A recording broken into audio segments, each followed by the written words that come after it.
How to find game activation code on Steam. Hello everyone, in this tutorial I'm going to show you guys how you can easily find the game activation code to connect Ubisoft on Steam. Let's get started. So the first thing you want to do is head over to your browser and then search for Steam download. Then make sure to download Steam. So just search for Steam download and just download your Steam from here. Once you download your Steam, you just have to open it.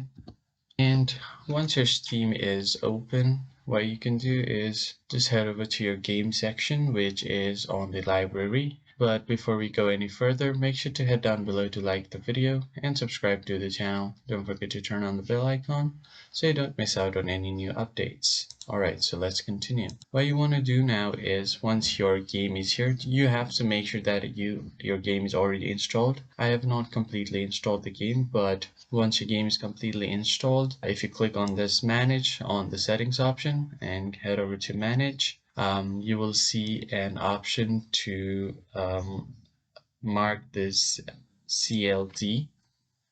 So you will find here a CD keys option. You just want to click on it, or if you don't have it, just make sure that your game is installed on your device. And then if you scroll down right around here, you will see your manage DLC option. So just click on it, a settings will pop up, and then you just have to make sure that your DLC is turned on, because if it is not, then it will keep asking you for the activation key. So just make sure to enable the DLC key, and after that you're good to go. If you found the video helpful, hit the like button and subscribe. I'll see you guys on the next one.